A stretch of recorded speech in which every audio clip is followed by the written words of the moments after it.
Hare Krishna, everybody. Welcome to the 13th episode of the Many Moons podcast entitled Cherishing Women, the Key to Prosperity. We've got a very special guest with us today, Ravinol Chambers, that's very kindly agreed to join us on the podcast.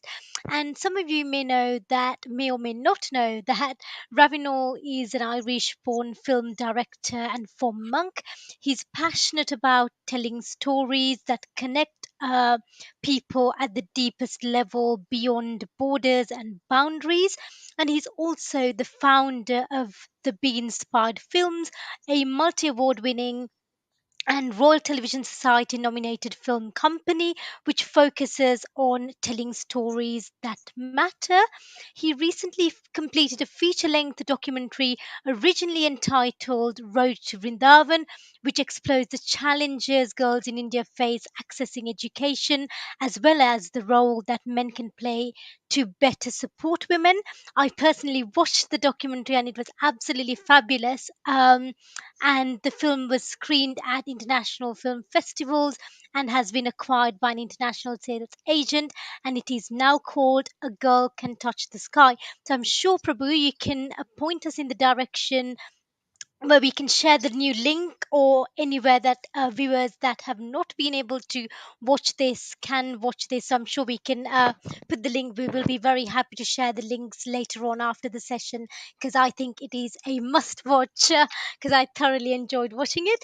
A very warm welcome to you for the to our podcast, and thank you very much for joining us today. Thank you. Yeah, lovely to be here. Hare Krishna to everyone watching and to both of you. Nice to Very be here. well. So, the first question I've got for you is to sort of start off the session is that our scriptures often mentions the importance of protecting women. In the Bhagavad Gita, it mentions how the degradation of women in society actually leads to the degradation of the whole society. So the idea of Vana Sankara. However, we see that time and time again, this notion of protection leads to limiting freedom for women, particularly given the work you've done in India. Can you share some instances where you've seen the misapplication of the Shastras? Yeah, I mean, I think it's very difficult because there are points on both sides. Like it is true that if you see a society where I won't just say where women become degraded, I think where women and men become degraded, that it does lead to I guess people who are less cultured, who don't have values that uphold kind of prosperity, etc., etc. So there's an understanding why people would want to protect that from happening, and I guess in the noblest sense, that's where that idea comes from, that we would want to protect everyone in this society, not just women, but including women, so that society can prosper, so that families can prosper, communities can prosper, countries can prosper. And so I guess the intention is quite a noble one, to start out with. I guess it's just when in the application, like anything, like they say, the road to hell is paved with good intentions. I think in application, what I saw when making the documentary was that oftentimes that means that in young age, boys and girls don't always both get to go to school, but if they do, for girls, it stops usually around puberty, or if they do extend it a bit further, it will stop after a little while. Now, people might think, oh, education, it's just about getting a job and all of that, but it's actually about so much more than that. And so it can limit a person, let's say a person's life. In this case, we're talking about women and girls.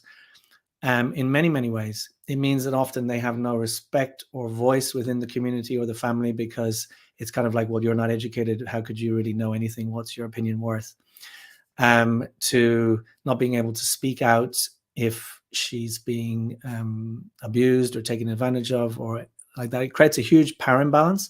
And with power imbalances, we see in every sphere of life, oftentimes, not always, but there's at least the potential for that abuse of power. And so I guess whether you look at a more traditional gendered rolled society or a more progressive society. The point is, I'm not advocating one or the other. I would just say that you have to look at how are you going to mitigate against abuse of power. If you're going to have that huge take on that huge responsibility that I'm going to be the protector, I'm going to be the man in all of those ways that that sort of a man is supposed to be, then how are you going to mitigate from so that your protection, if you like, or your guidance, whatever it is actually uplifting and not limiting people's lives in many ways, making decisions for them, and so many and so on and so on. No, thank you. That was very, very helpful indeed. So, when you say you saw some of these, the power imbalances, did you actually see these playing out in society? When you were actually on the ground working? Because I know you spent some time in India. How did you see these dynamics of the imbalances you mentioned playing out in society? Yeah, well, in the rural areas, for example, there was two of the main girls that are featured in the documentary, Anuradha and Rashmi. So Anuradha's story was that her father was actually kind of a sadhu, and his views were coming directly from, in his idea, from kind of the idea that education and material life and all of anything apart from spiritual life basically was useless, and therefore he wanted to kind of go off and do his thing in the sort of forest, and he wanted to sort of fulfill his responsibilities as a father. So she was in school, both of them were at the Sandipani Muni school in Vrindavan, and she was told one day, and she had like real aspirations. You'll see if you get to watch the documentary, she's an amazing vibrant, sort of powerful young woman, and she wanted to be a lecturer, and she had all these ideas of things that she wanted to be, and she was organizing teaching girls on her own roof in her house from the village who couldn't even go to school, and so many things, and she was told by her father, in 2 weeks you're going to get married, and she was 13. And you see, it's not just the idea of getting married. The thing is, you get told, well, you don't really have a choice. Then you don't know who it will be. You get married, you go to that family. Now you're under new rules and new, sort of, I guess, restrictions, whatever they might be in that family. There's an expectation that you have to have children quite quickly, so you're still very young, and then immediately you're locked into that role of motherhood. Now, again, I know we might be jumping around a little bit, but since making the film, I've had lots more learning and lots more exploring different ways of seeing it than even I made when I was making the film. And so, motherhood is this very special, amazing thing in society that is often undervalued or underappreciated in Western society and in many societies. I think that's why often so many women in the role of motherhood, which is such a crucial role, whether it's also bringing up sons and daughters, and how this whole system gets perpetuated, but also, in terms of the values that get passed on, often. And a lot of times I've seen it with my own mom, and to some extent with my own wife in the early stages of when we were married, that often it's sort of seen as a thankless task, and is not valued, I would say, I wouldn't say properly, but, to the value that it delivers, if you like, or that it gives in society. And then often, and women end up feeling that they're a second-class citizen, or the role that they're playing is not sort of as important as a man's role in the world, and so on and so on. So it's not about like abandoning motherhood or abandoning family life and just women going out there and everyone being in the rat race. I mean, that may be what people make as a choice, and that's fine. But either one is totally fine. The point is that giving each person a sort of a sense of agency in their own life to then make the choices that are right for them and their families. So people sometimes jump to one extreme or the other, and they go, oh, so if you're saying that, then you must be thinking that all women are going to abandon all their family life and they're going to, it's totally not that at all. But the problem is when the girls get married very young, they're locked in. There is no choice. And then they have children. And then if they don't have a son straight away, they'll have another child and another child and another child, sometimes maybe 10 children until they have a son. And then, I suppose there's two ways to look at it. One is that, if they were appreciated and valued and cherished, as we say for the title of this, more, then maybe they could embrace that role without feeling like they were missing out on other parts of life. But at the same time, it's throwing them into it very early without any sort of choice or rounding as a person, and also the ability or the knowledge or the intelligence or the kind of education to protect themselves or to express themselves in a way that they can be seen as a valuable member of the society. So we saw that, and then Anurada was amazing. She I won't spoil it in case you watch the documentary, but she took a very drastic action on the night before her wedding, such that her father couldn't get her married, and she didn't get married. And then she carried on and she finished her schooling, and I think she did a degree, and now she is married, and she just had a baby recently. She sent me a picture. So it's but she felt ready. She also talks in the documentary about what type of boy she would want to get married to, and she kind of jokingly says, but in this whole area there might be 2 or 3 kind of boys like that. And the boy that she got married to is also a teacher, and he appreciates what she does, and they have a good relationship.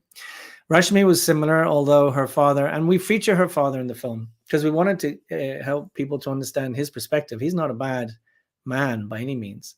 He's just a man in that culture, in that sort of accepted, construct. And also he has financial pressures. So he had 3 daughters. One was, I think, 16. I think Rashmi was possibly 14, and her younger daughter was 12, her younger sister.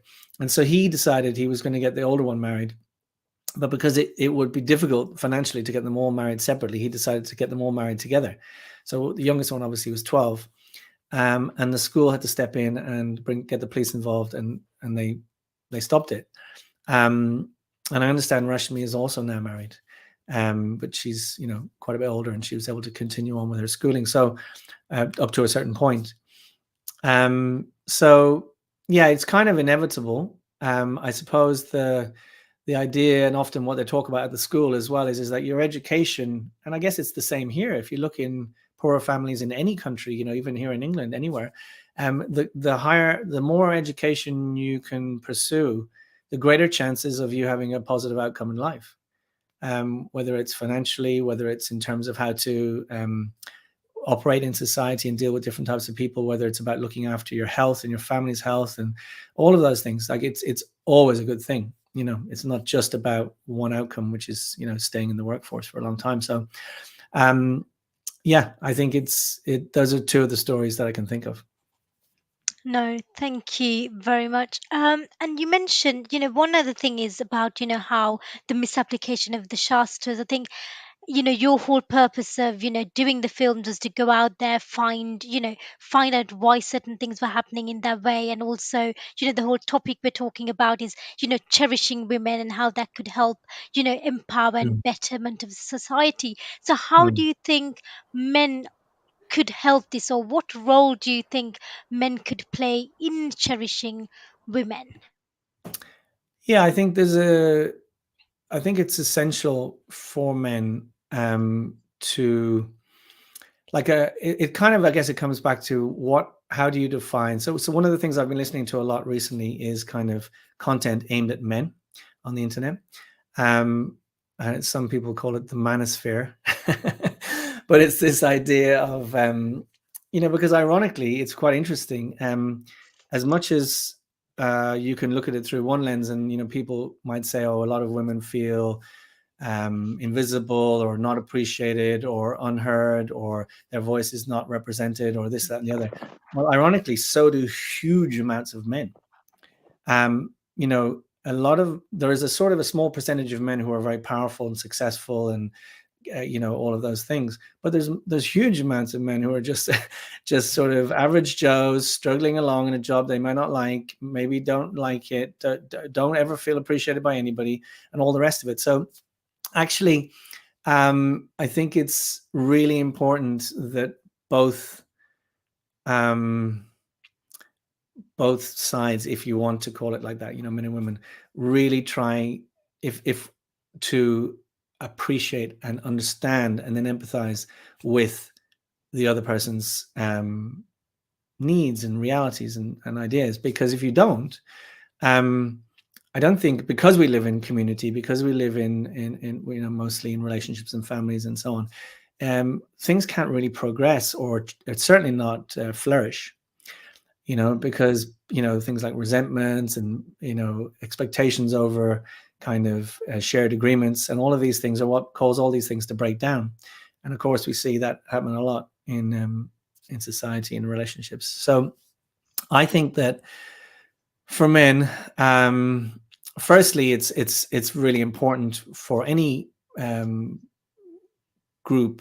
I feel like if you think of yourself as a man who, especially for devotees, but any man who kind of wants to have a good heart, I suppose you could say, will always want to see where anybody is vulnerable or threatened or whatever, that they will want to try and somehow support them.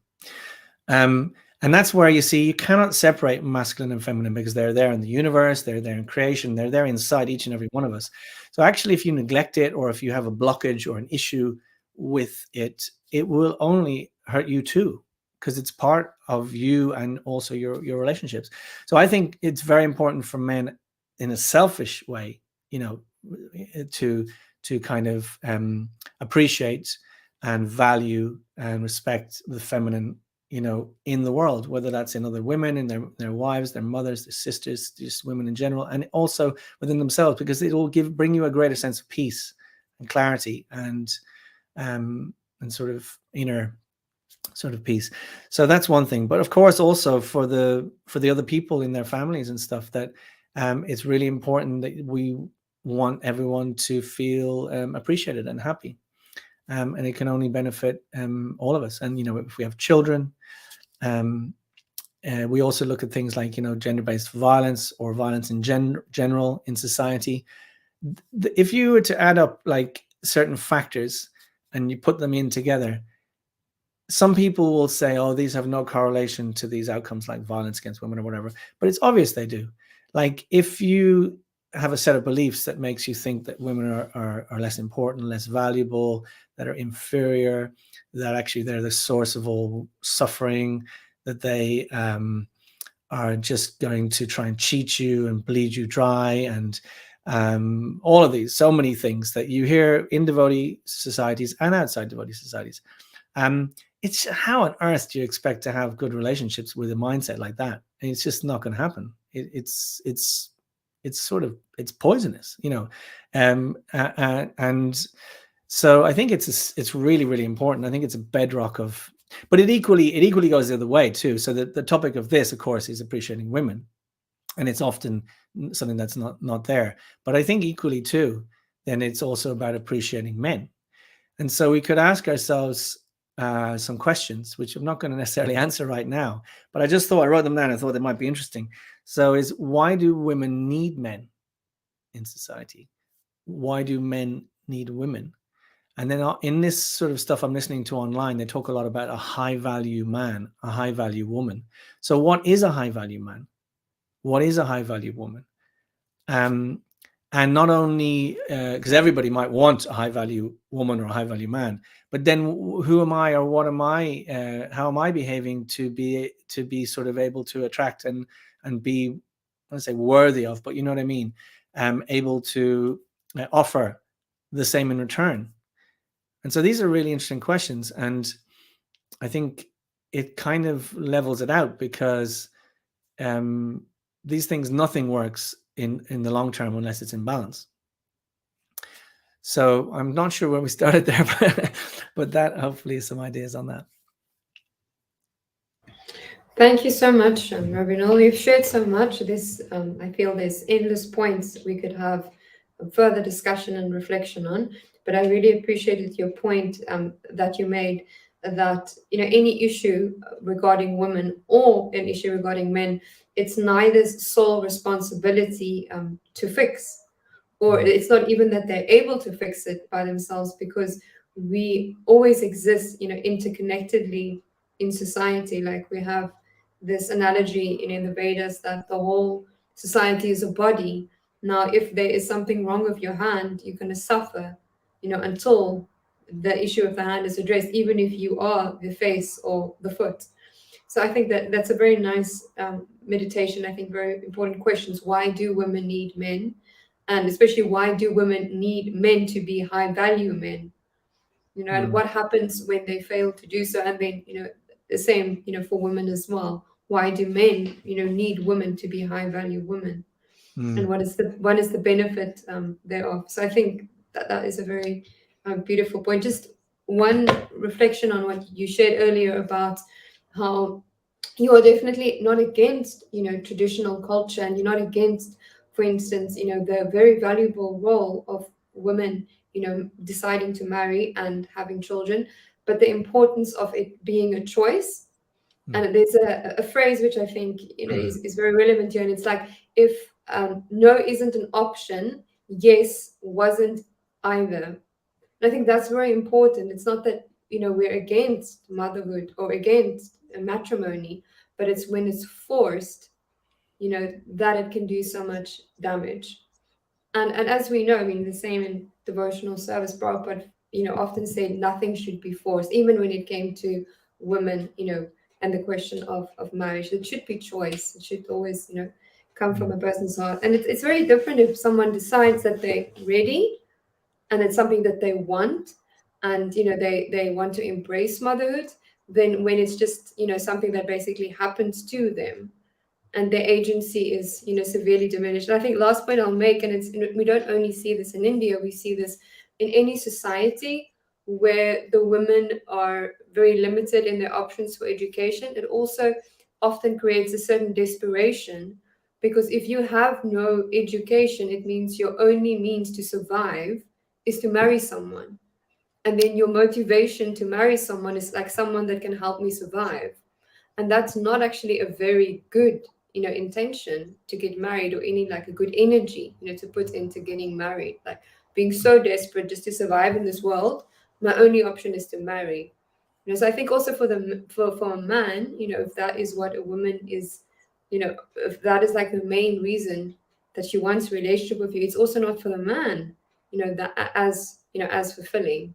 Yeah, Mm. where there's like people that are, to some extent able to function independently, and then they choose someone, for who they are, and they know that it's not like a choice out of desperation, but Yeah, it's like from a place of like wholeness, a place of being, empowered, choosing, yes, I want to commit to this person. And I mean, then if you decide you want to become a full-time housewife and a mother, like, why not? That's glorious. But it was your choice. It yeah, wasn't made out of fear or, pressure or desperation. So I think that is the key, because often, as you said, there is this criticism the moment you highlight the issues, you know, that exists. Then sometimes people say you're against tradition, and you just want to ruin families, etc., etc. But you're a family man yourself, so I think that's yeah, yeah. that's But they anti-criticism. don't. It's true. It's just, if I may just jump in on a few points. So thanks for sharing the reflections like that. It's nice to hear it back and from a different perspective.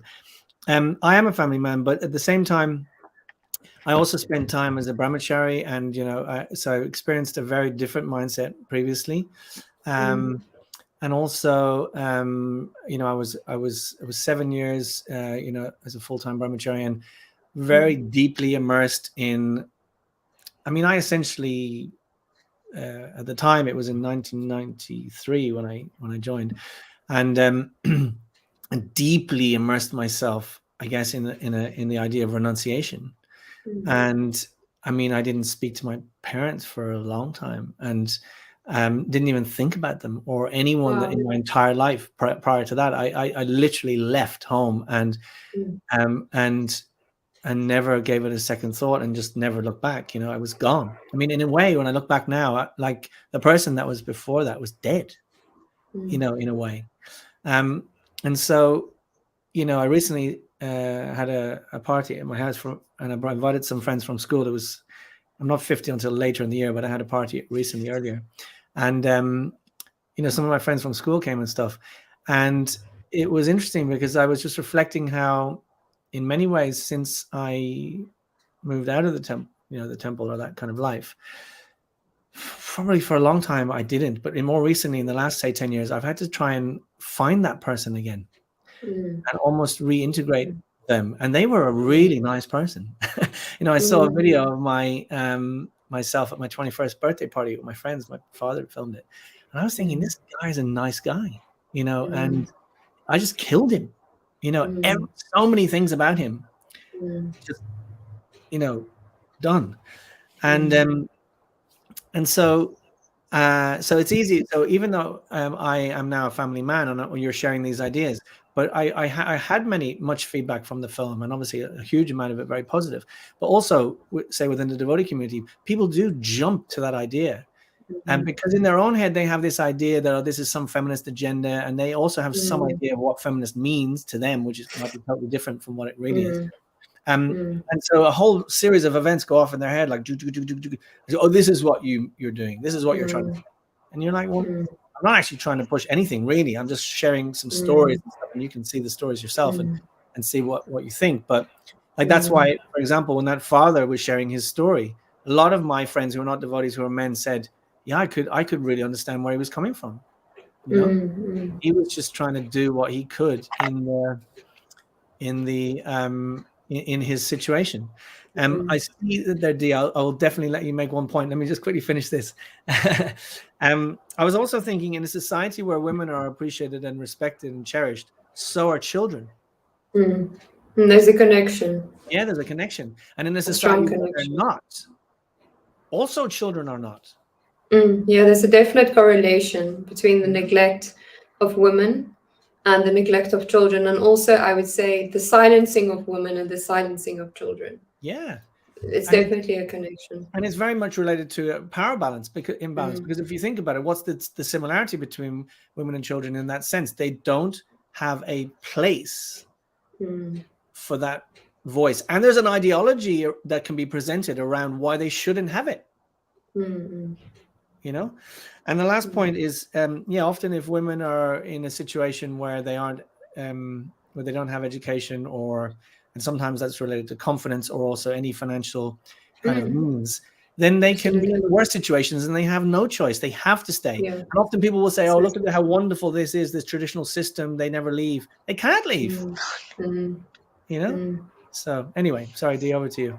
No, I think you made a point about, how you kind of, obviously you stayed in the ashram for a long time and then you left and you tried to rediscover almost that guy that you thought you've lost. But I think there was a wonderful moment in the documentary where you said actually you came back from Vrindavan from doing that film, and you said how you reflected that and looked at your family situation. You said that you've kind of done the same thing almost by, your wife's been focusing a lot on the children, how you said you came back and it inspired you to actually let your wife to kind of flourish on her own. So I think we always hear people about, oh, let's empower women, but actually it's walking the talk that's more important. We have so many feminists, this that and the other, narratives being played out loud, but again it's actually allowing that women and giving that opportunity for women to flourish according to their own capacity and according to their nature. And I really appreciate to the point where you kind of literally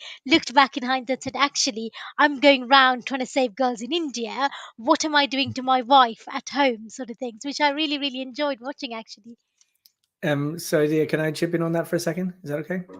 Yes, of course. I know you have another question.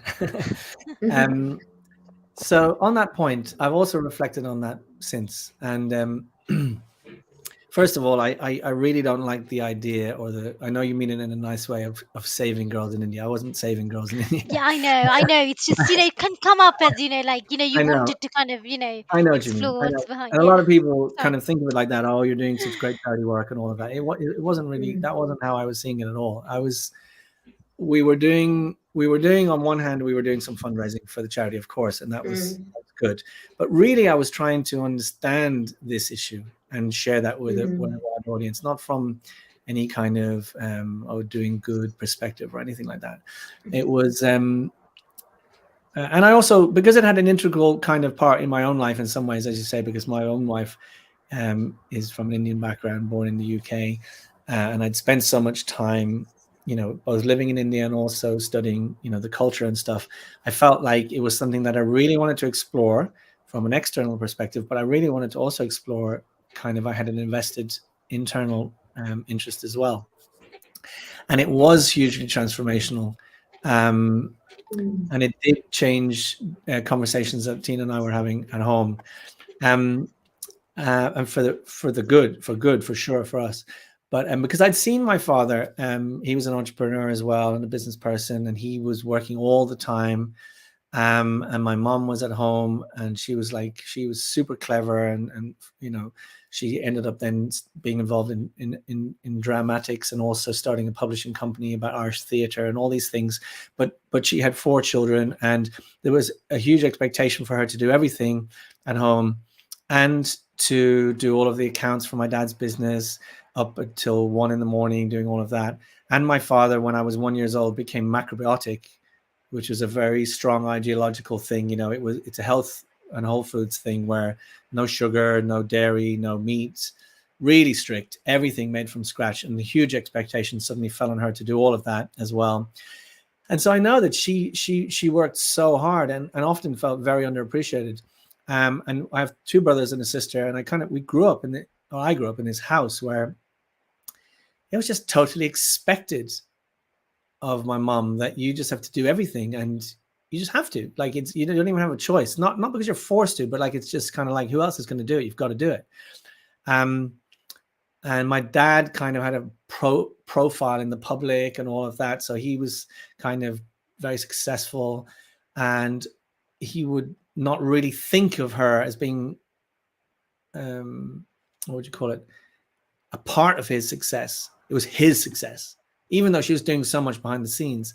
And so maybe there was a bit of a similar thing going on with me, and kind of maybe not really knowing it, just because you kind of carry on. And this is something that's very fascinating, that I think within individual families, but also in communities and, societies, that if someone doesn't take the effort to try to break the cycle, particularly the toxic or the bad part of it, then it won't change. There's no chance it will change. It will never change. It will, but it will definitely repeat, because you learn what you see, and it just repeats. So, so the first thing is becoming conscious of it, and then seeing what you can do. So that was, it was very transformational for me. But equally, since then, Tina started working again part-time, and was really enjoying it, going back into teaching and everything.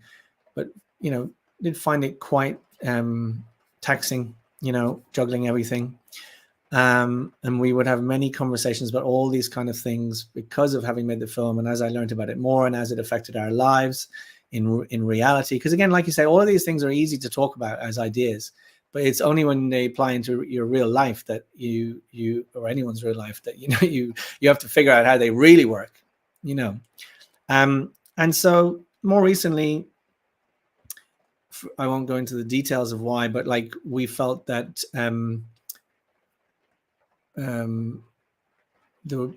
we needed more support for the family at home.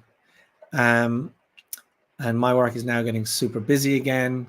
And we had many conversations, and Tina decided to stop working again for a while, for that purpose of putting her energy into things at home. And so it's a sort of a thing where each family has to work it out, because someone has to do. There are various things that need to be done, and you just have to figure out.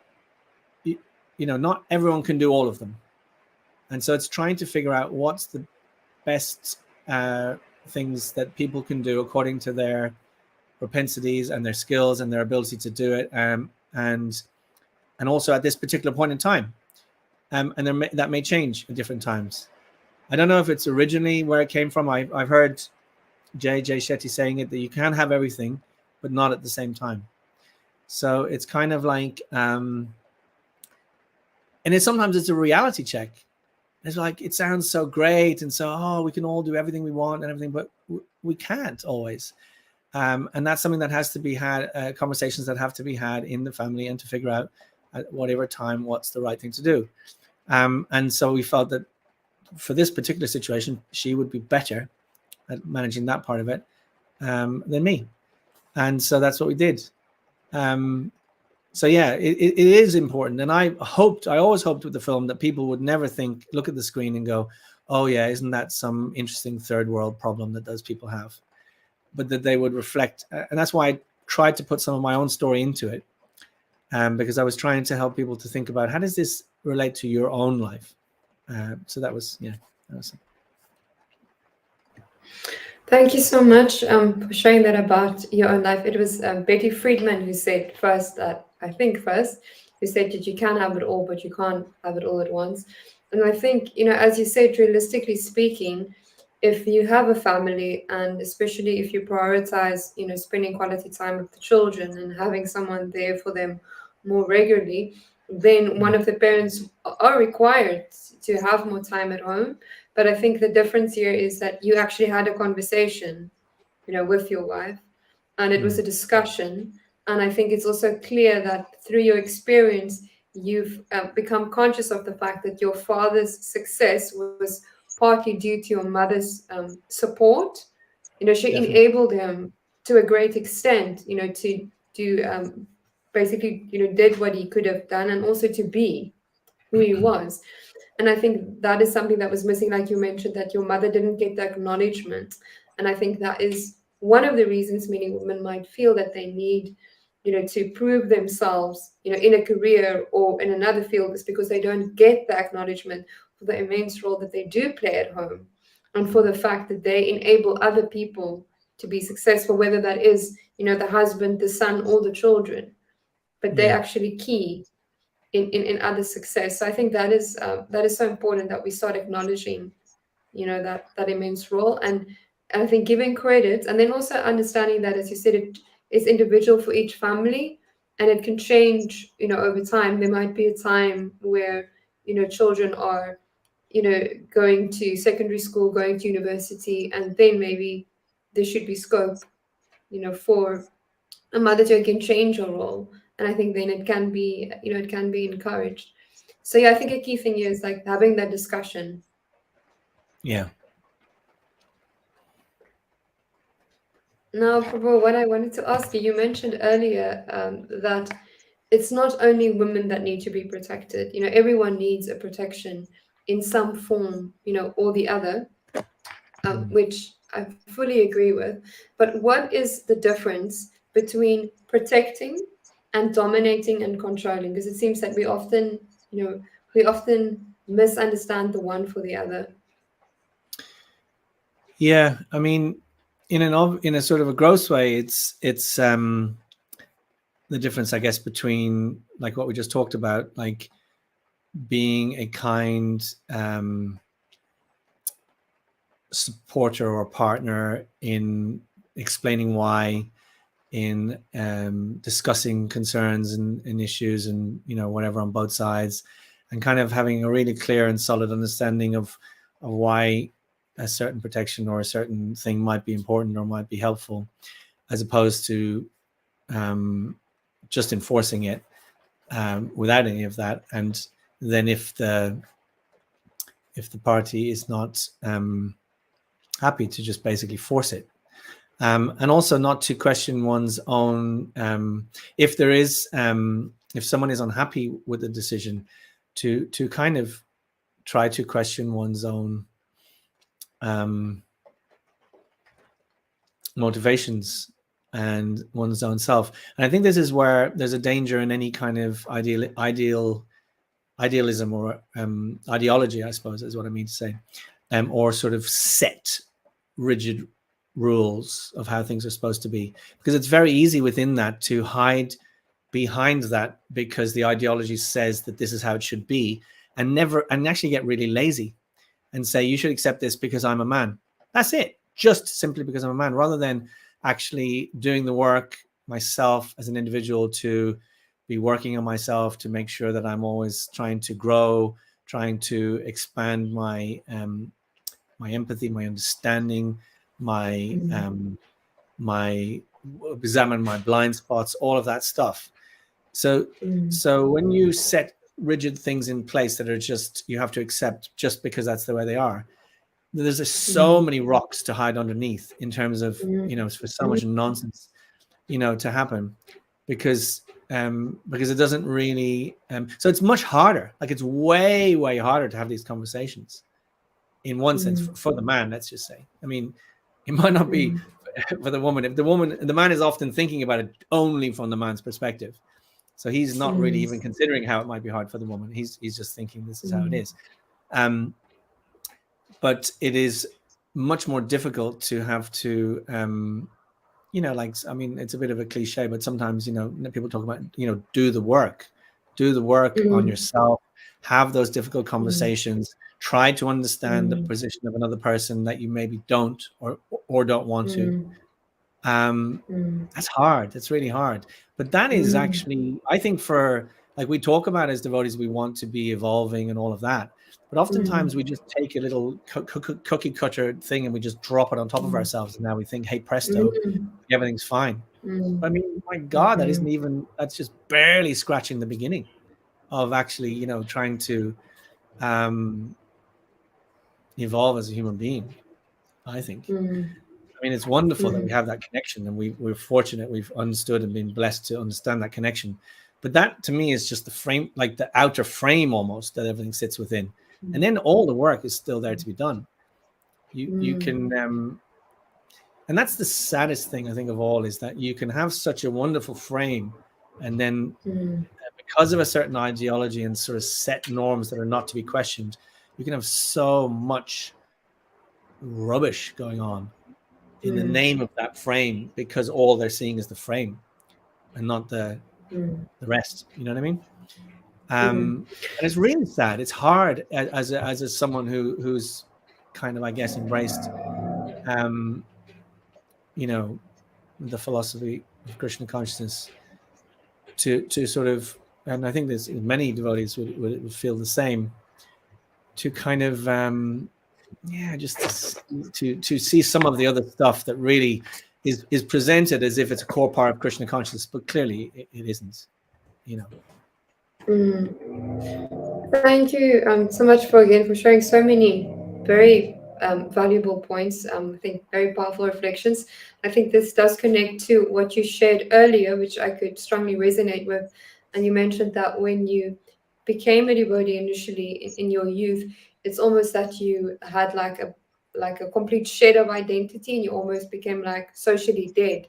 Your previous existence almost like ceased to exist, and then later in your life, when you wanted to get married, etc., you realized that there was a great need for integration, reintegrating, the like who you had been, who actually had many good attributes, and then obviously the spiritual development that you had gained. And I think it's so important to understand that our philosophy is not one where we're supposed to mitigate everything, and just like destroy everything, but it's a process of connecting everything, connecting, our nature and our interests, etc., connecting it and seeing how we can somehow spiritualize it. But that is much more challenging than, as you said, just kind of adopting some type of idealistic blueprint and then hiding, behind that blueprint, whether that's hiding your desires, hiding your, personal issues. It's so easy to hide, and we often see that the institution to some extent allows that. Like, you could just be really lazy and not want to work, and then hide, under the banner of being very renounced, Yeah. but being very detached. You could be careless and then be passed off as just being detached. So I think it's so important for us, to, as you say, reflect and be really introspective, and see when are you actually living a principle, and when are you hiding behind a principle or an identity or an idea. So I think it's a very valuable question. I think your film wasn't about scapegoating anyone or trying to portray anyone as a villain, but it was about like shedding light and about inspiring people to ask questions and to reflect. Absolutely, yeah, 100%. And I didn't want to give the answers necessarily either. I just wanted to present the stories and get people thinking about those questions, because again, if they started to ask those questions for themselves, then that's where the, in a way, the gift, I suppose, of the film could potentially be for them. It's funny you mentioned just then. I can't. I'm trying to think of the devotee's name. There's a Prabhupada disciple who was in Leicester for a while more recently, and he said to me, he said, sometimes we talk about hiders and seekers, and we might think that our society is full of seekers, but he said there's also a lot of hiders as well. Yes. And I thought that was very interesting, because it's easy, isn't it? And it's so convenient, to just say, oh, the whole world is against us, the whole world is this, the whole world is that, and it's actually, in many ways, you can see it's just a way of abdicating responsibility for yourself and your Absolutely. life. And it's just, and again, like I say, it's really sad, because I do really care, about, I'm feeling a bit emotional, about the movement, and how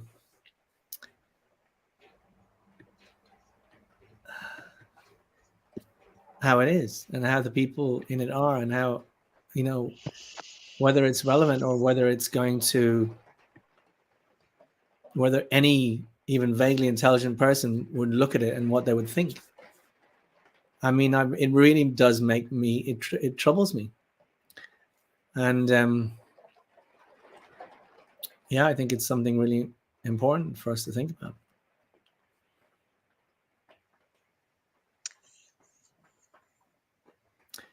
I think, Sharadi, you're on mute, I think. I can't hear you. Yeah. I was saying there was just one quote from Jung, which I find very relevant to our discussion. And he says that one does not become enlightened by imagining figures of light, but by making the darkness conscious. And I think that's much harder work. That's much harder work. Yeah. Much, much harder. And also, again, one of the people that I've been listening to, I try to get, find ideas from many places, but one of the people that I've been listening to a little bit, because I won't say a lot, because a lot of people get fanatical about him as well. There's a guy called Jordan Peterson, that some people will have heard of. And, I definitely don't agree with all of the things he says. I think he can get really carried away with himself, but I think he says some very good things as well. And one of the things that I could really relate to as a man, he says, unless you can embrace almost like the monster in yourself and then tame it, what value do you have in saying that you're a peaceful person? Because you've overcome nothing to do it. So, or what value does your kindness have unless you have the capacity to be incredibly cruel? And he also talks about the idea that better to be a soldier in a garden than a gardener on the battlefield. So the idea that you have the capacity as a man to be, I mean, he's talking about men. I'm sure it could apply to more than just men, but to be ferocious, but you choose not to, and all of these things, so these are some interesting ideas on a similar note to that point. Because he was on a thing recently, and he said, it was actually Piers Morgan he was being interviewed by, and Piers Morgan was talking about, Putin in Russia, and obviously Stalin and Hitler. And Jordan Peterson said, well, there's a little bit of Hitler in all of us. And Piers Morgan was like taken aback and said, oh, what do you mean? How could, whatever. And he was like, well, of course there is. Because how do you think it happened? That person said all these things, and then that part of all of us that kind of wanted to kind of go with that went with it. And so I think, it's important to know that, I mean, at least I'll speak for myself. There's an absolute tyrant, maniac in there as well. So you have to, uh, I think sometimes we can just, yeah, it's easier to avoid all these things, like I say. But if we can do that work to try and overcome these things, then I think we're making progress, because it won't just go away. It's there. And unrest is, and actually, interestingly, I just, if I may quickly, I was looking at a study before we came on about countries in the world that have and how they treat women and how it impacts on other things. And they looked at three areas. One was inclusion, another was security, and another was justice. And one of the things that they said was that the links between gender-based violence are linked to greater instability and often greater conflict in a country. And the denial of women's rights and oppression of women usually follows a linear track to instability in a country or region. So there's nothing manly or masculine or powerful about oppressing or abusing women. I mean, it's the furthest thing that you could imagine. And actually, another thing that a lot of these men who are talking to men talk about is we do often look a lot at powerful men and think of the danger that they have, but actually, the greatest danger to women comes from weak men. Men who feel disenfranchised, who feel powerless, who don't feel, because their sense of manliness that society has told them that they should have, they don't have it. And so, it might be crude, but to get a feeling of feeling more manly and more powerful, than making, oppressing or being violent to a woman may be a way that they try to do that. And so there's a massive amount, according to what I'm hearing and sort of statistics, of men out there that are feeling that way. Apparently, again, it might seem crude, but on Tinder, for example, where people choose each other on a dating app, I think 100% or maybe close to 100% of the women are only selecting about 10% of the men. The other 90% of the men are not getting selected by anyone.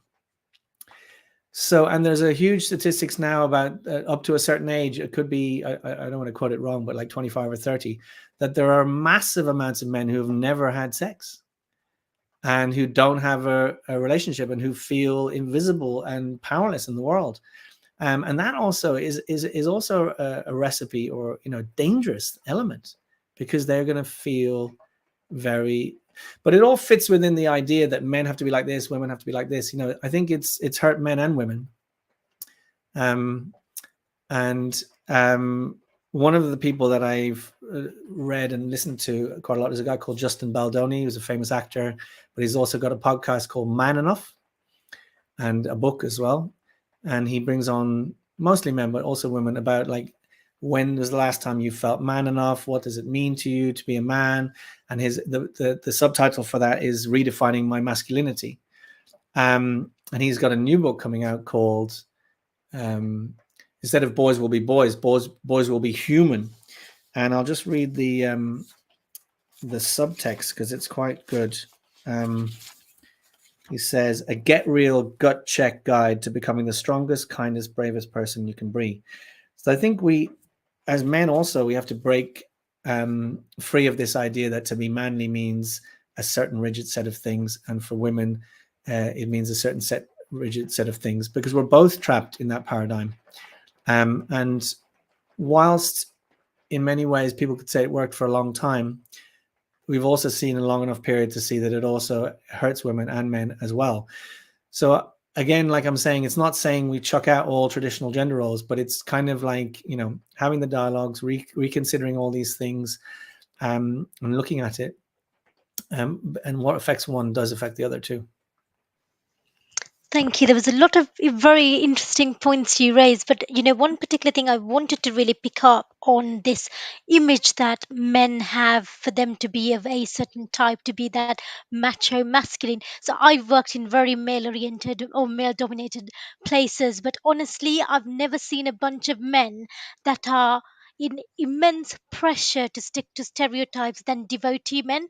I mean, obviously, one of the main problems is devotee men don't interact with devotee ladies because they feel that they're not being chaste or it's inappropriate. So that there's a bunch of people that should really be building up a community, like you said, looking at the future of the movement, that A, don't talk to each other in very healthy, productive ways, and B, don't quite know how to do it in a healthy way as well, because there's this idea that men, most devotee men, feel that they've got to be the male breadwinner, they've got to be XYZ, to kind of literally live up to these traditional norms which were set out, perhaps in the Vedas obviously, but we lived in it we don't live in an agrarian society anymore. So I think there's a lot of people putting themselves under immense strain for no reason. And the point around, the question that Sharadi asked was, how do we distinguish, the idea between protecting and dominating women. I think Mother Vishaka said something really, really beautiful, that protection is giving shelter. She defined the idea of protection as giving shelter to somebody you champion. So, somebody, if you champion somebody, you would enable them to grow and flourish in their own accord. And I think that's what gets mistaken. And that's how I think where we sometimes get almost unintended consequences, whereby men think they're protecting. Oh, they're a girl, girl can't go out in the streets after 7 o'clock because God forbid who's out there. It's just, maybe the intention is pure, but it's the execution of those intentions that could lead to very, very bad unintended consequences, really, isn't it? Mm. Yeah, definitely, and that's a lovely definition by Vishaka. And I think, with all of respects to all of the devotees, like when you were describing that type of, thinking, maybe it relates back to sometimes what we were saying earlier about how um, we that person that you described, I think, would probably also believe that all I need to do is chant Hare Krishna. There's nothing else I need to do. So equally, therefore, perhaps they may not be evolving their ideas outside of a certain set of ideas. And even then, we all think, oh, we're getting it straight from how it was supposed to be. Everyone is getting Krishna consciousness there's two components of where it could become warped. One is through the people you hear from and their own, let's say, colored filter that they've put in, which is based on their own sort of perhaps biases and whatever. And then there's your own, like when you receive it, your own kind of biases and whatever, and both of which are, absolutely nothing to do with Krishna consciousness. And so, but we can really, so sometimes it really suits us, as much as we might say it suits us to have a sort of a nice, oh, I found the absolute truth, now I don't have to do anything else kind of attitude, and a sort of perhaps a laziness about working on ourselves in other ways. Equally, it can be very convenient to back up certain ideas that we may have already, or that we would lean towards, and as we know from the sort of exhausting exchanges you sometimes have either been in or seen with devotees online, we can throw back quotes backwards and forwards for this, for that. You can justify pretty much anything you want to. So it kind of becomes a bit meaningless. So this is where, again, I feel like you have to take things back into your own responsibility. And as much as, whatever I can read and whatever I can learn from devotees, this is how I do it anyway, I'm not saying for anyone else, are useful inputs into how I might think about things. I also, find information in tons of other places, and I also integrate it all within myself and try to understand it all in context, and also how it applies to me when I put it into which is how I originally approached Krishna consciousness too. And I think you kind of have to, because if it's not real for you, then you can go around, I remember it was very amazing. Tribhuvannath Prabhu, who I was with all of my time as a brahmachari, we were in Dar es Salaam in Africa, in Tanzania, in this university. There was a huge auditorium full of students from Africa. And he was talking, and he said, some people think that they are, the big businessmen. Some people think that they are the strong guy. Some people are thinking, I'm a plumber. Someone else is thinking, I'm a nurse. I'm a this, I'm a that. And he said, some people are thinking I am a holy man. And so it made me it really struck me at the time, and it made me think it can equally be just some kind of designation outfit you've put on, and designation that you just think you're this. And it's just almost equally meaningless in one sense, because ultimately Krishna consciousness has to become real for us, whatever level we're at. Doesn't mean, some people could be chanting this much, some people could be chanting that much, none of that stuff. Just what does it really mean to you, and then how does it interface with your real life in the world? And if the two don't kind of come into sync, or sort of you don't integrate them, then that for me personally, that's not. I made a decision to not. I don't want to be in a group where I'm not integrated into the world. And if it doesn't stand up for me when I'm integrated in the world, then it's also something that I don't want. And I think it can, but I think you have to sort of walk parallel lines, kind of, in a way, to be progressing in all of the aspects of your life. And like I say, Krishna consciousness is that framework around it all, the canvas, the backdrop. But if it is limiting you in so many ways, in your thinking, in your ability to empathize, to grow, then there's something wrong with that, in how you're thinking of it. Like I say, in my humble opinion, these are, there's obviously, I'm not criticizing for the sake of it. I'm just trying to point out realizations that are things that I've sort of experienced as I've tried to go along. Yeah.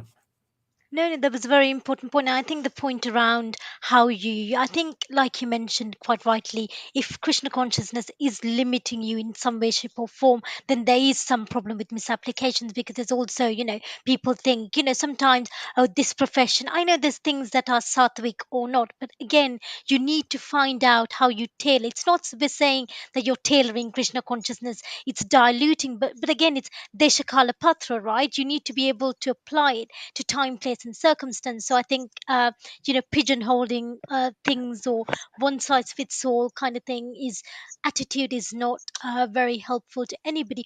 One other question I wanted to pick up on was, I know we touched upon very briefly about the idea of motherhood. So there's this really lovely quote, actually, from the Mahabharata, which says, the teacher who teaches true knowledge is more important than 10 instructors.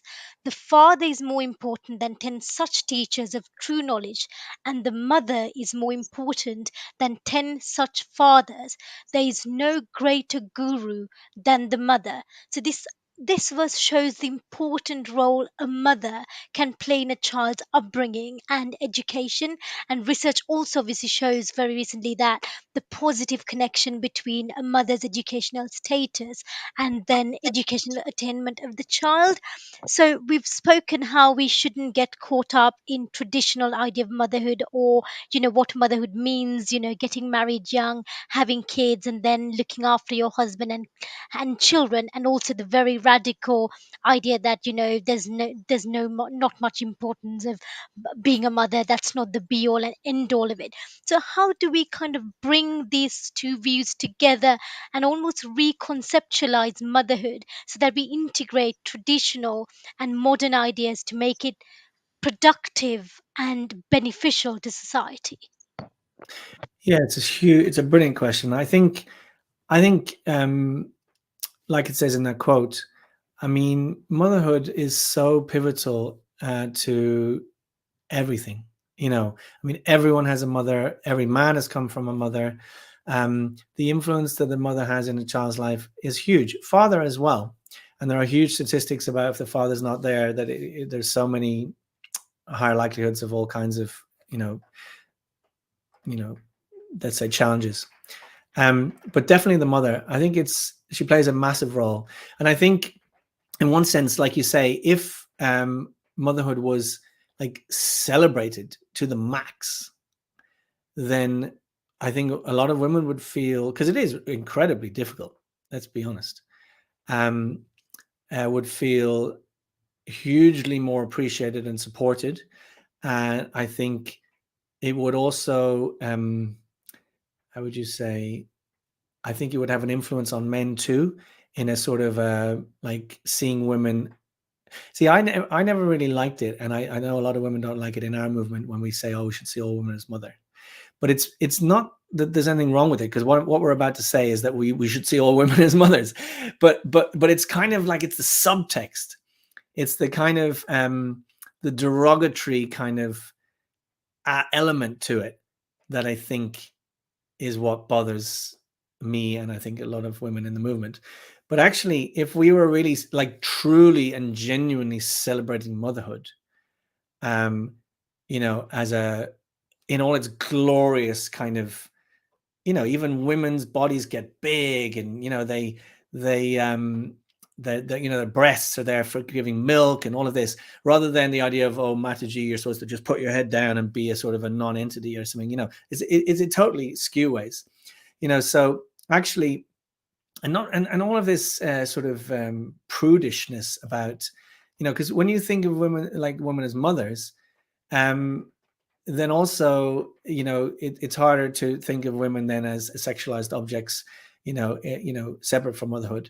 And that's why, in a way, maybe there's was so much huge public outcry about women breastfeeding in public and all this. Oh, you should never see that. Why, that's so terrible and disgusting to see that and everything else. Yet it's okay to then sexualize women. It's a huge part of marketing and everything else. That's totally fine.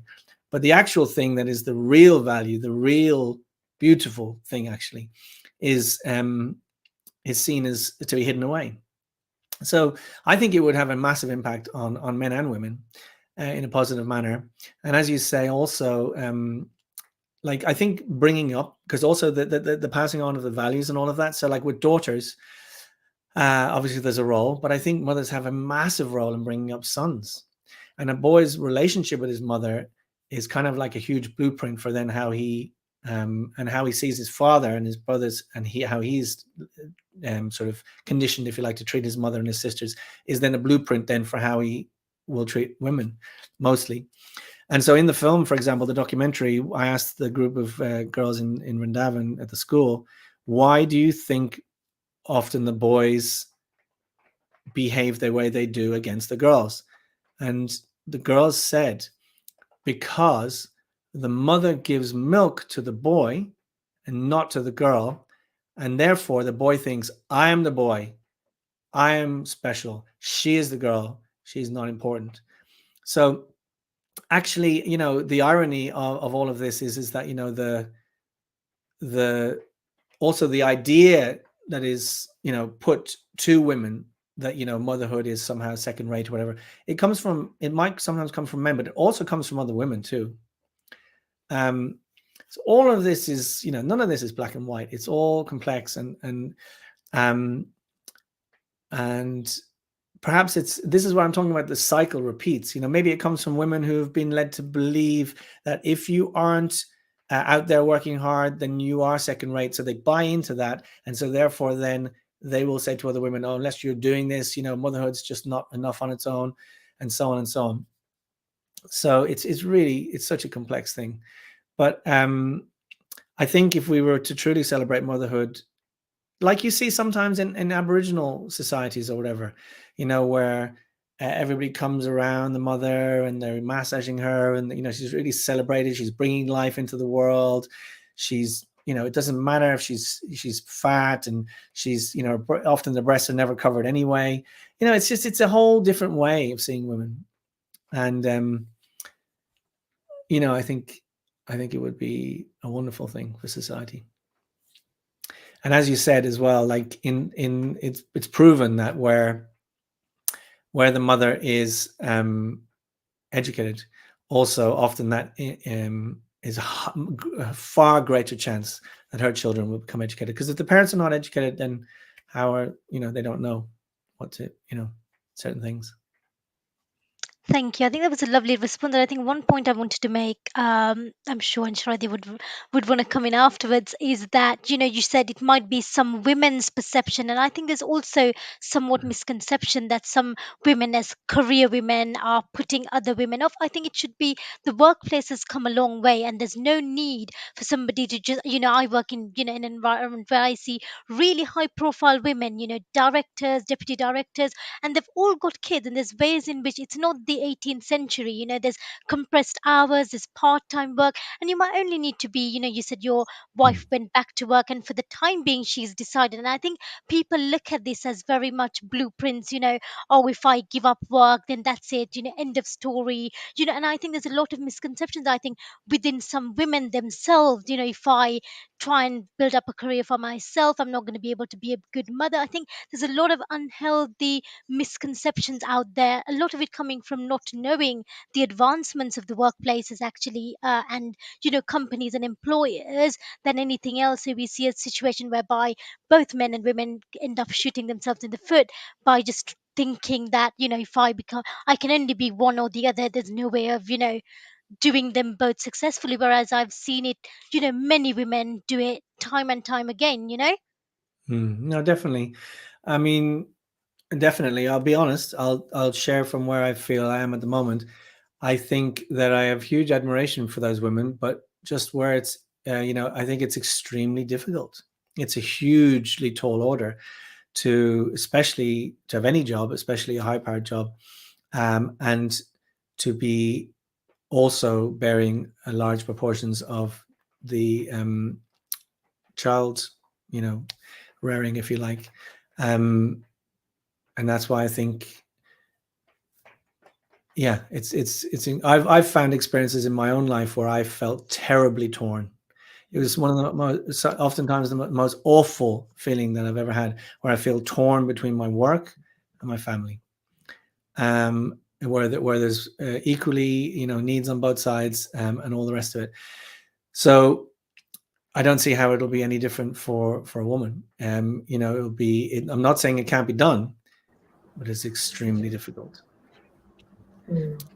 That's my reflection. Thank you so much, Prabhu. And I do agree with you. I think for any person who has a very demanding job, whether it's a man or a woman, there is going to be that tension between prioritizing family, prioritizing work, and then also still your personal development, etc. I think one interesting thought is that we often think that this is like this idea that women can have a career and also be a mother. This is like a phenomenon of the modern world, and we also think that it's. Then we look at the practicalities and we think maybe it's not possible because family life demands so much of you. Especially if you have children. But what I find interesting is if we look at traditional societies, the people that were in the, let's say, the higher realms economically, they didn't do family life by themselves. They had, Yeah. lots of Mm, servants. yeah. There were lots of servants, people cooking, people cleaning, people helping with the children, obviously in a higher middle classes, other people actually practically raising the children. And Mm, then, of course, up until quite recently, we had the extended family. So, there was the grandmother, maybe the sister, all the siblings. So I do find it interesting. I have personally on my mother's side of the family, I have quite a long lineage of missionaries, mm, who were working in South Africa. And it really stood out to me that when I started learning more about the history, several of the ladies, in the family were actually very involved. They were acting as teachers, some of them were running schools, some of them were doctors. They were definitely not only housewives. And we're talking about many generations back now. So I find it mm, interesting that sometimes we have this idea that the traditional woman, of all classes, she was just literally raising the children and cooking. And yeah. it's like, yes, that might have been there, but the whole setup, the whole social setup was different. And the whole social setup allowed for another lifestyle. But now it's like you've Mm, got a family unit, you've got like one man and one woman, and they're in a house together, and they need to make it work. And I think that in itself is immensely challenging, and we need to also identify that as a potential cause of putting so much strain on both the husband and the wife for balancing family life and career. Because I think we tend to put it on just modern ambition. That's why we're struggling. yeah. You know, 100%. Yeah. but we should ask the question: isn't it maybe also the modern society that, the nuclear family unit isn't that contributing. The fact that we've mechanized so many things. I mean, I live in Africa. We still have, a lot of people still have cleaners. We still have people in service. In the UK, unless you're quite wealthy, you cannot afford, people assisting you in your home. Definitely, yeah. I mean, there's definitely that, but there's also, I know maybe this is where I am traditional. I don't really want someone else looking after my children. Do you know what I mean? Mm, Uh, you know, you'll find in the very wealthy classes, say in England, for example, where boys and girls were sent off to boarding school. mm, Um, Now, a lot of them, well, I listen to a lot of podcasts, and a lot of the ones that I happen to listen to, might be comedians or whatever, super wealthy. I mean, like you're talking maybe some of them mm, £40,000 a term. Um, mm, but they felt abandoned by their parents. mm, They felt they hated it, and it damaged mm, their connection to their parents. Um, mm, so there's so many factors to consider. And again, if you have servants and whatever looking after your kids, you could say, "Oh, that's great," and then it certainly enables you to do other things. But again, you know, um, child protection and all these different things, different things mm, can happen. So there's so many ways, but all of the points you make are very valid. I think it's, like luckily, Tina's parents live quite close to us, and without, just going to normal babysitters or whatever, if we didn't have them, it would be extremely difficult for us to do so mm, many things that we need to do, even go for a mm, meeting at the school, do mm, this, do that. It's extremely difficult. So yeah, I agree. There's tremendous pressure. Um, mm, so yeah, there's many factors. mm. And I mean, I agree. I work in education myself, and I've seen the difference between, children who receive a lot of quality time directly from their parents versus that those that don't. So I do agree that it's the first choice is, if you spend time, quality time, with your children themselves. I think that though in modern life, the lack of support for the greater household responsibilities do place a lot of strain, on people. And I'm just trying to make the point that I do think our idea of what it means to be a traditional woman is not very historically accurate. We've got a very set idea of what a woman was. Yeah, Like in traditional society, a woman was, and I think that notion, is actually historically inaccurate.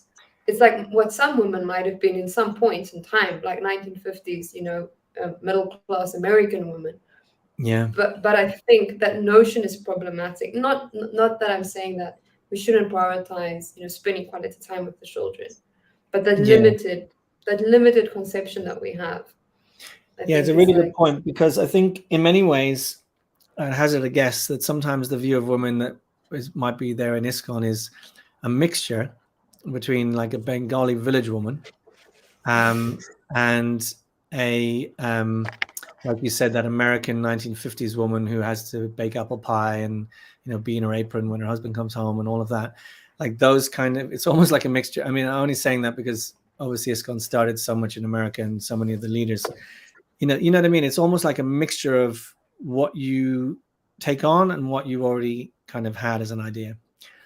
Um, and that's kind of like, the dutiful wife. If she does all the nice things to make her husband happy, then he'll be happy. And, you know, like that kind of idea. hmm,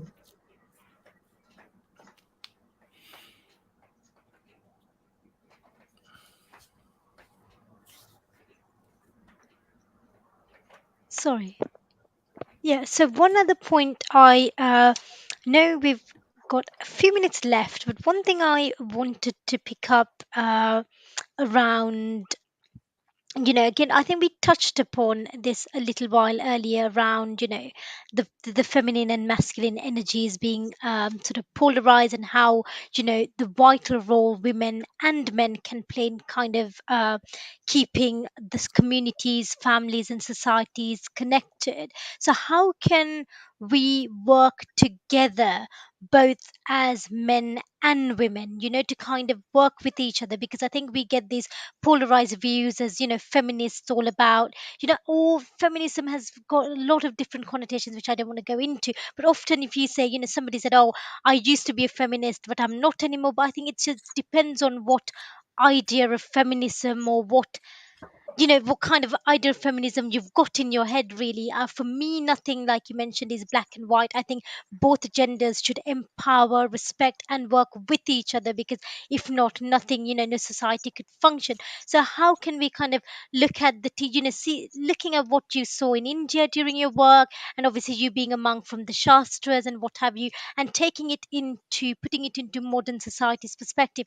How can we promote better, particularly in the devotee community? How can we promote better relationships between men and women, so we actually learn and empower each other both? I'm not just saying just men should just be empowering women, or women should just. So how do we kind of work in equilibrium to bring that equilibrium together? Yeah, I mean, I think the first thing is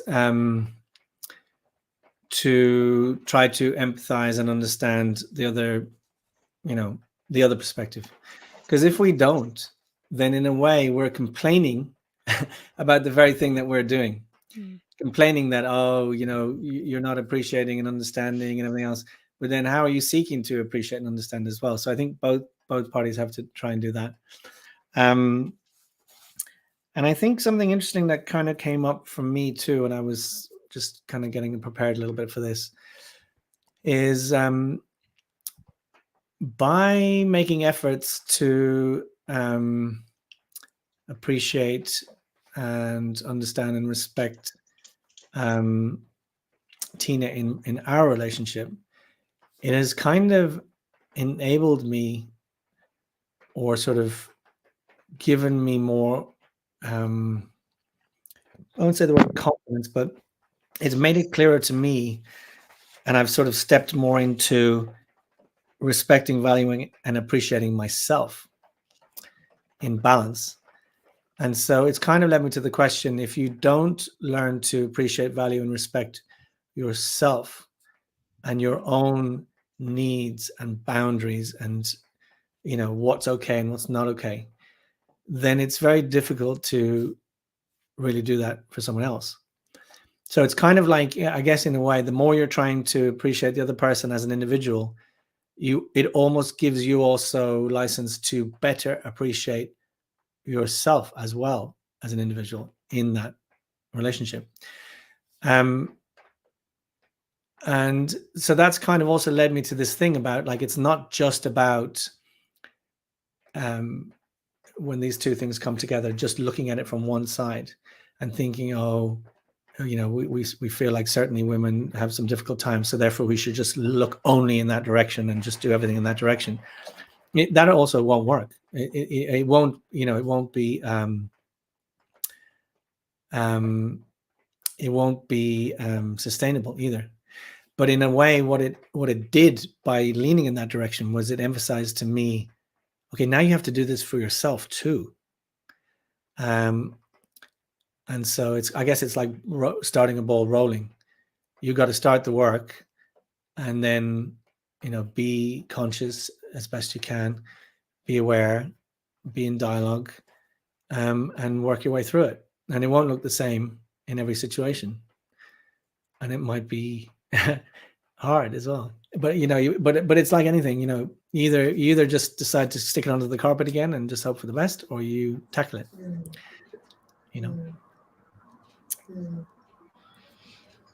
Thank you so much for another, I think, very insightful response. And it does, I think, tie in with the theme that you also spoke about earlier. And you were saying that, I think the issues that there are between men and women are usually coming from men that are weak. It's not from healthy men. It's not that healthy, wholesome men are abusive and exploitative towards women.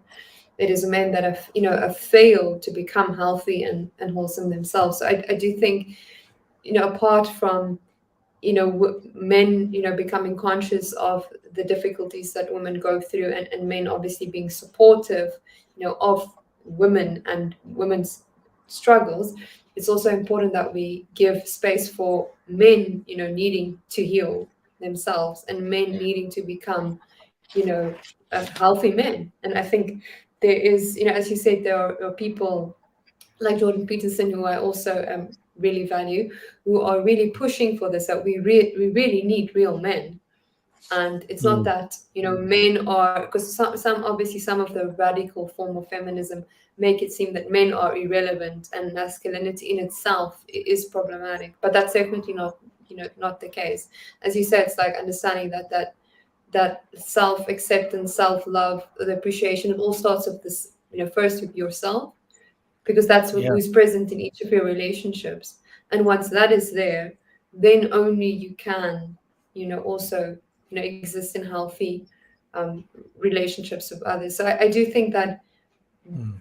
the issues that women have, it should also alert us to the issues that there are for men Yeah, and and to with be masculinity. yeah, and to make the effort to try and understand those challenges for men too, because so for like there's a lady called Esther Perel who Mm, talks a lot about relationships and sexuality and stuff, mm, and she often helps, like sometimes the most valuable piece of information or the most valuable way to look at something for you if you're feeling pain in that dynamic is to try and understand it from the other perspective. Like that could mm, be hugely powerful in unlocking a new way of seeing it, because otherwise you sort mm, of we can all get locked in a victim idea as well, mm, and a victim can mm, never really, you're trapped in your own, you cannot, as long as you keep identifying like that. It's not it's not that it's not real, or it shouldn't be, mm, but you've got to find a way to become freed from that as well, um, mm, because it can be a real thing at the time when it happens, but it doesn't have to be like that reality forever. You know what I mean? mm, And I think she does that. She sees things a lot from a man's perspective, and I think healthy men are not just there will be some men who are just born and they're healthy perspective all the way through, but healthy men are mm, weak men who've worked on mm, themselves and mm, who've kind of done that work to try and mm, improve themselves. Um, and a lot of men are weak. I mean, I would say there's many aspects of myself that is also weak, and that's what you have to work on. I think a lot mm, of men feel wounded and damaged and all the things, just like mm, like any other human. Um, mm, and you have to navigate all of that stuff as you go along. And I think also for a man, he can be very hugely shamed and influenced by any woman um, mm, making him feel ashamed. I mean, oftentimes we may do things that we should be ashamed of, but in general, and it's Esther Perel says it. I mean, I know this might be an outrageous statement, so don't take it literally, but she's sort of explaining that a man, when he is shamed or mm, kind of rejected, that kind of experience for him can be incredibly traumatic. She mm. uses the example of Absolutely. rape for a woman. Now, I'm Mm, not equating the mm, two, but it's just we have to also accept that that's a reality for a man. you mm, know mm, like that's a real thing, and he carries that, and he like bury that shame and that horrible feeling deep down, and it is mm, going to come back up. mm, So all men, we need to work on these things. But I think to try and pull it back, I wanted to just give you a quote from this lady, Christiane Amanpour. She's a chief international correspondent for CNN and a veteran war reporter. She's covered conflicts from Bosnia, Rwanda to Iraq and Afghanistan. The most important challenge is still being considered second-class citizens, and the most important thing for us is to get men on our side, period. This has mm, to be something that men help us with. It's not a question of just swapping who's dominant. I think mm, that's the mm, thing. We're not looking for female dominance. We're looking for equality and to level the playing field, and we can't do it without men's buy-in. And so I was very self-conscious, I suppose, in the film that, people could say, oh, I mean, some people did. It's mentioned in the film, oh, like this kind of idea that you're mansplaining, or you just come in and men have to sort it out. Men have mm, to that they have to do it. And it's not really about Mm, that. It's almost like mm, if someone comes to help, are you going to say, "Oh, I don't like the way you look," or "You're not the right gender," or whatever else? mm, We and it goes both ways. So like when women are reflecting and better trying to understand men's challenges and listening to men and hearing them, men feel incredibly uh, mm, value that hugely.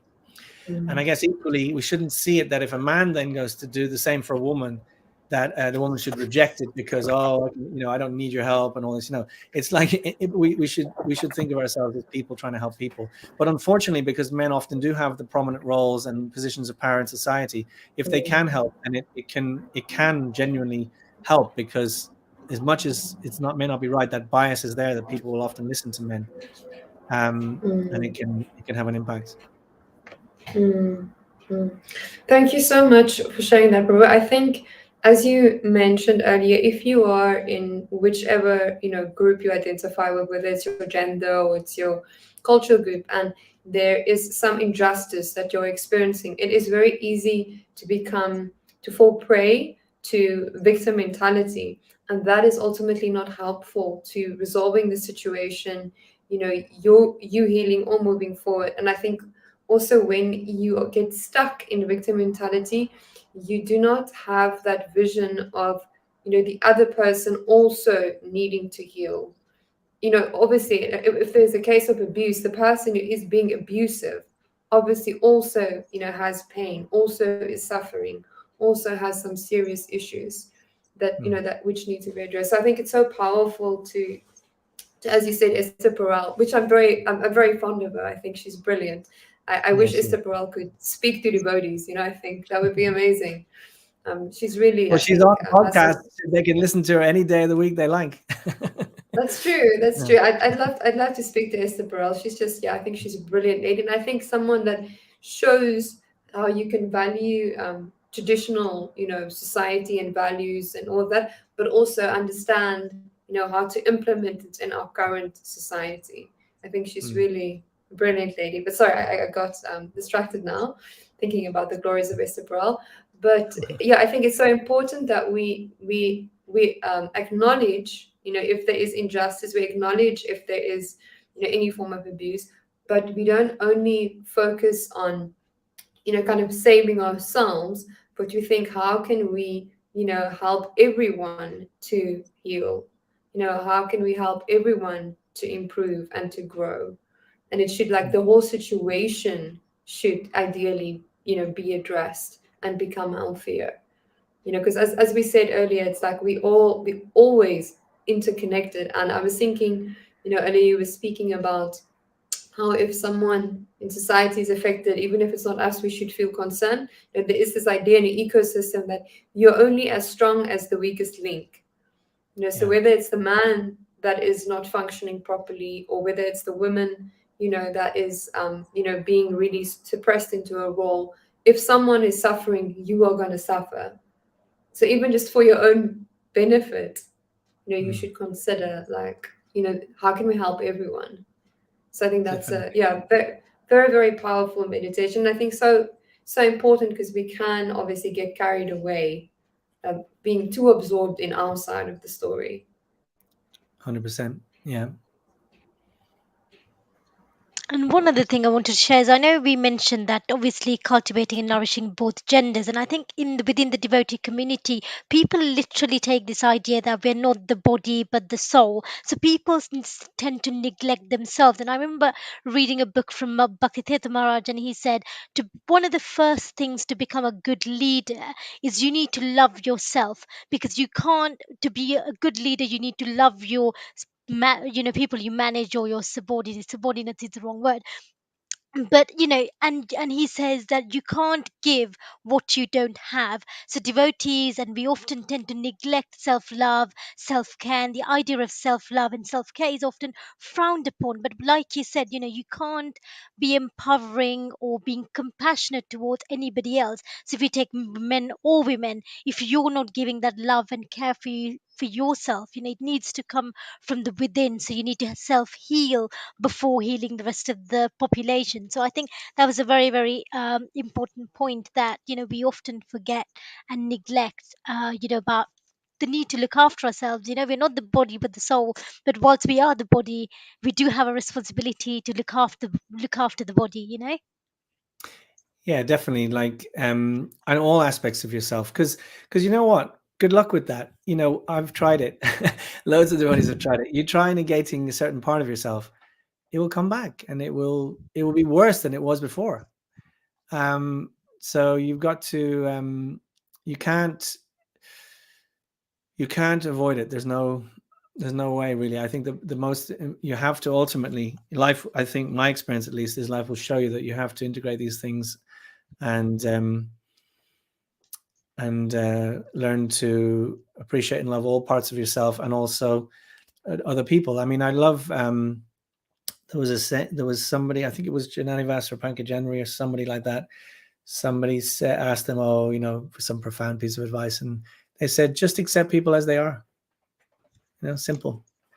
And that, rather than always thinking, you should be like this, you should be like that, just accept them as they are.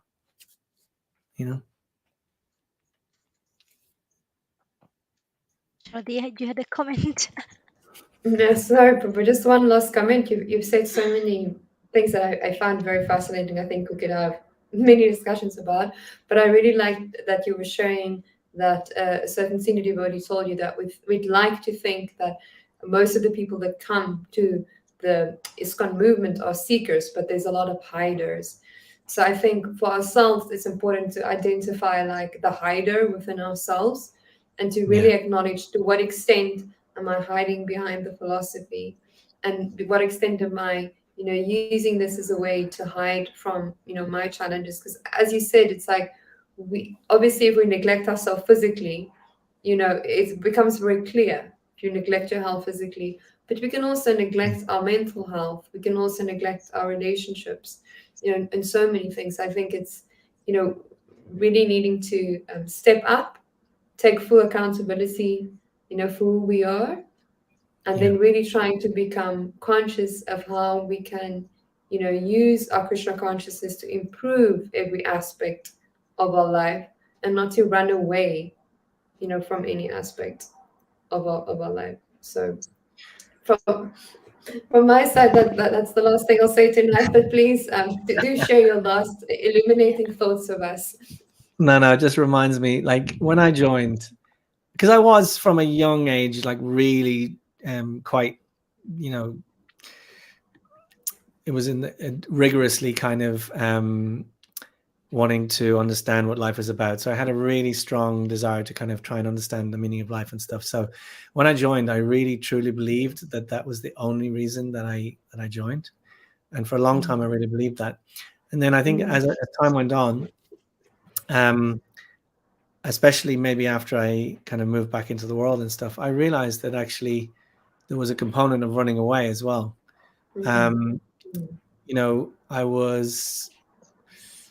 I was going through some traumatic stuff, and I was in a lot of pain, and this kind of just meant I thought leave it behind. And something as mundane as this might be funny to some people. As much as I had a really philosophical and side to me, I also had quite a materialistic and sort of side. And one of the things I was really into was clothes. And I had this pile of clothes that, like, I had, which had to be adjusted, or I had to put a button on this, or needed to change this or change that. And it was kind of a weight on my mind, because it was this thing that I needed to get done. And it's not the only thing, but it was quite nice feeling when I became a devotee. I just thought, I don't have to think about that pile of clothes anymore. And so it was, it was a sort of a way out of a lot of things that were causing me anxiety. And so that was interesting. And then I realized also that those things that had caused me that were things that I needed to deal with, and I needed to look at. And so I kind of had to go back again. And I think you see that with a lot of devotees. They do kind of get a bit of a free ride, and you're on a bit of a bubble and everything. But as soon as they go back into trying to, not just doing completely full-time service every second, you're faced immediately pretty much with your reality, and often people will revert straight back to things if they're not, or if they're not careful, or at least they'll have to deal with those things. So yeah, interesting. Thank you. We just wanted to pick one question. Andrea is just asking, Hare Krishna, I would love to hear about Ravinol's personal experience in ISKCON of speaking up for Vaishnavis. How has that looked like? Well,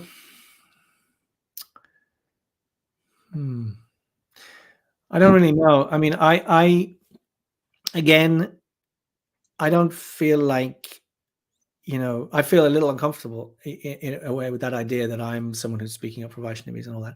Like, I don't see it like that.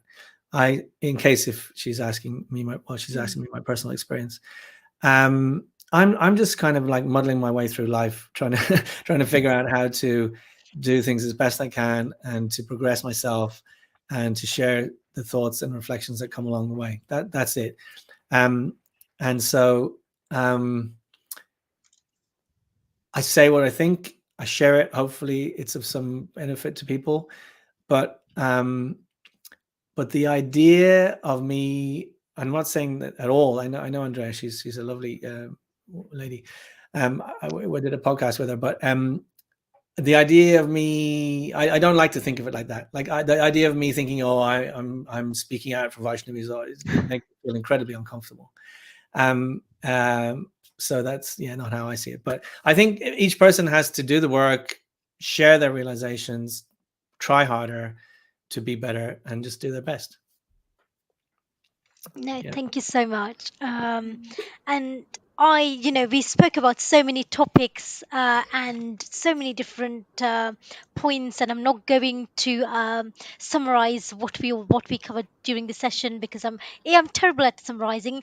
B, there's no point going over the ground that we've already covered. But just wanted to conclude by saying thank you very much for joining us, and it was a very, very thought-provoking and a very sort of I can't really find I'm terrible at finding words at the right time. It just made me think about a lot of things that we think, general misconceptions, stereotypes that are out there. And I think one thing personally that I took again is, something that I, it's always something that we all keep banging on about. But again, the need to do the inner work and also how important that is for us to promote and champion each other, because if we lose that equilibrium and if we let radical feminists on one side, radical chauvinists on the other side, how how polarizing it could get. And Sharadia now has a closing comment, so I'm going to hand over to Sharadia, but I just wanted to say thank you from the both of us, for giving your time very, very generously. I know you're a very busy gentleman, but thank you so much for taking the time. Sharadia, the floor is all yours, unless probably you've got any final remarks you wanted to make. I'll just say thank you to you both at the end, but I'll let Shadia go first. No, I just wanted to say, Prabhu, I really appreciated how many times you mentioned that although you want to do something, like for instance, you want to bring some awareness to some challenges women are facing, you don't take on the identity of, I am the campaigner of women. Because you also mentioned we can take on this identity of, I am such a great devotee, or, I am so Vedic, or I am. But that in itself is a false designation. Instead of you were showing how you just want to like do the service and share, but then also have that humility and that detachment. And I think that's really beautiful, and I think we can all learn from that mood. Like, we do what we need to do, we make our contribution, but we don't start identifying with what we've done. So thank you so much. No, thank you. I mean, yeah, I think it's because I never come at it from the idea first. Like, it's not like I see a cause, and it's all stemming from my own kind of reality, my own journey, and it overlaps these different things, and then I share some of the ideas, but it's not like I'm thinking, yes, I have to talk about that, or you know what I mean. So I think yeah. um I just wanted to say, first of all, thank you to both of you. I know you said it was some ideas shared which were interesting, which is great, but it's been a hugely wonderful experience for me. I've felt so much kind of it's been very nourishing for me personally too. And I also wanted to just say thank you to you both. I've watched many of your episodes. I think what you're doing is brilliant. I love it. I think, you know, more power to you. And just thanks for having me on. Thank you so much, Babu, and thank you for everyone that was joining us live. We really appreciate also your support and your presence. And please do feel free to share more comments and questions and feedback, and let us know what other topics you'd like us to discuss. And we will see you in 2 weeks' time. A very interesting session from a very interesting speaker, and we'll share more about that very shortly. Hare Krishna. Hare Very good. Krishna. Thank you.